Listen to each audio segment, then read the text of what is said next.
কেন আমি এখন একটা দুটো ঘটনামূলক গজল পরিবেশন করে শোনাবো। আর আমার কাছে যে গজলগুলো ফরমাইশ করা হয়েছে সেইগুলো আগের বছর আমি গেয়েছি, যার মধ্যে একটা হাবিল কাবিল প্রশ্ন করে হাওয়া আদমকে, তোমরা আমাদের বাপ মা, তোমাদের মা বাপকে।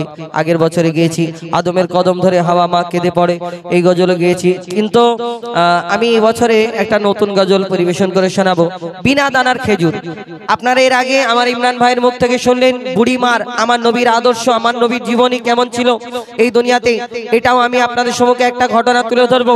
আমার নবীর জামানায় একটি ঘটনা ঘটেছিল, বিনা দানার খেজুর। আমরা আপনাদের এই 6 নম্বর, এই টোটাল 6 নম্বর ঘুরে দেখবেন কয়েকশো কয়েক হাজার খেজুর গাছ পাবেন, কিন্তু এই খেজুর গাছের মধ্যে খেজুর হয়, কিন্তু আপনার এই 6 নম্বর বাদ দিন, টোটাল অল ওয়েস্ট বেঙ্গল ঘুরলে আপনি কয়েক লক্ষ লক্ষ খেজুর গাছ পাবেন, কিন্তু কোন একটা খেজুর গাছ এমন দেখাতে পারবেন না যে ওই খেজুর গাছে খেজুর হয় কিন্তু সেই খেজুরের মধ্যে দানা থাকে না।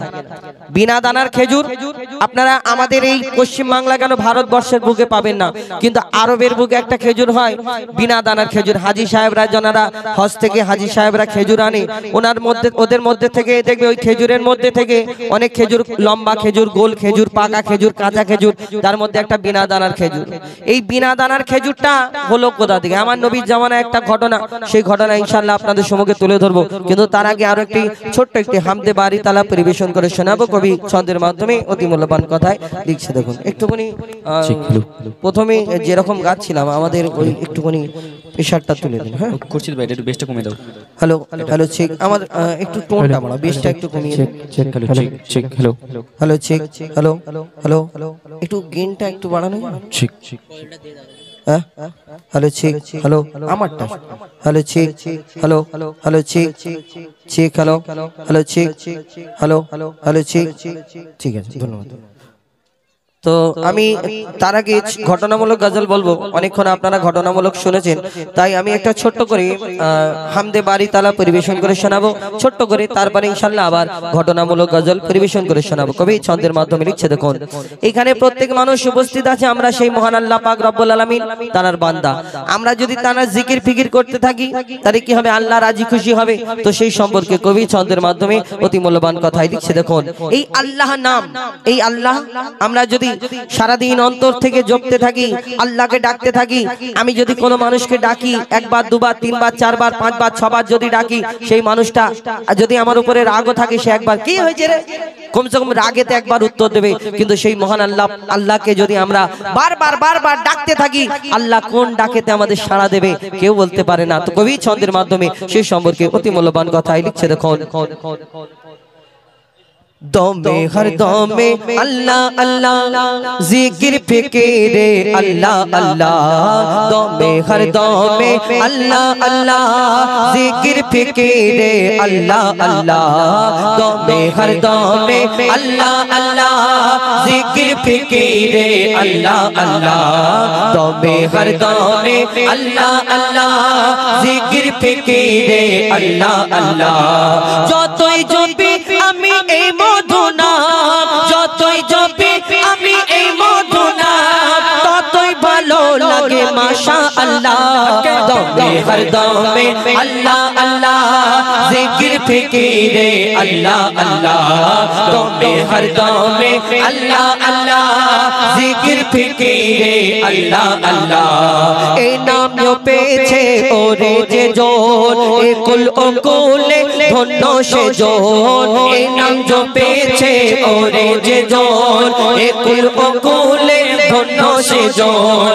সারা দুনিয়ার কোনায় কোনায়, সারা দুনিয়ার কোনায় কোনায় এই নাম শোনা যায় সুবহানাল্লাহ। দমে হর দমে আল্লাহ আল্লাহ জিকির ফিকিরে আল্লাহ আল্লাহ, দমে হর দমে আল্লাহ আল্লাহ জিকির ফিকিরে আল্লাহ আল্লাহ। এই নামে জপে ভোরের পাখি মৃদু সুরে ওঠে কুহু ডাকে, এই নাম জপে ভোরের পাখি মৃদু সুরে ওঠে কুহু ডাকে।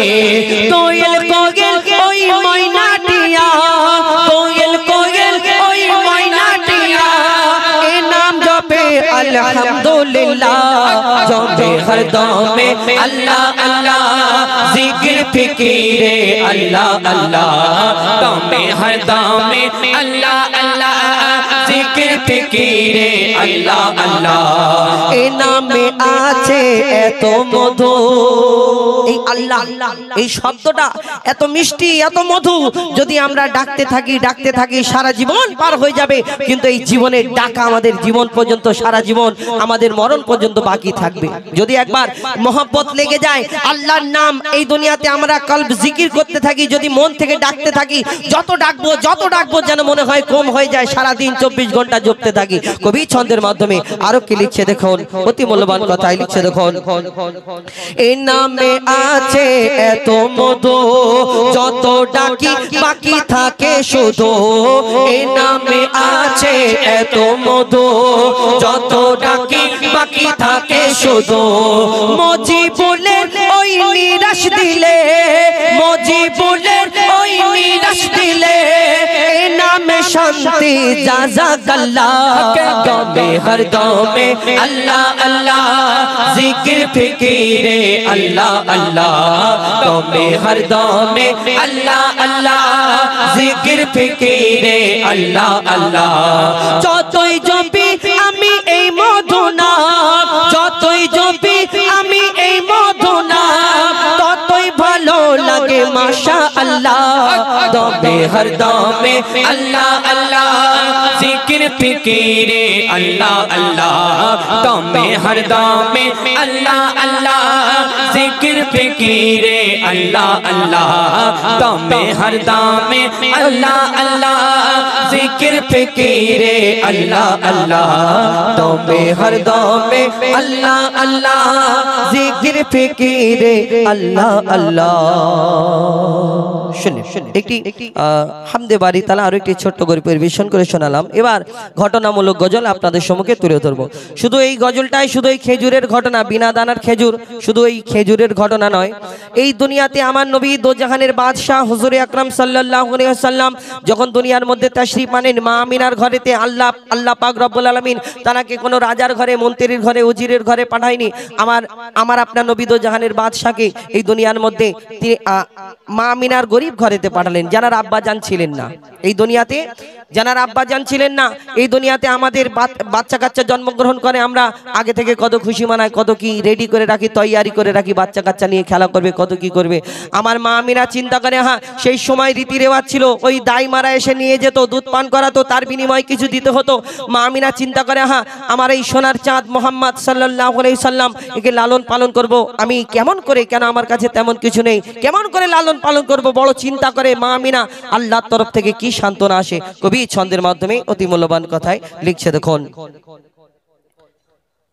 मोहम्मद को बनाकर खुदा हम सब पर रहमत अता किया मोहम्मद को बनाकर खुदा हम सब पर रहमत अता किया जन्नत में जाने का खूबसूरत वसीला दिखा दिया जन्नत में जाने का खूबसूरत वसीला दिखा दिया कवि लिखছে দেখুন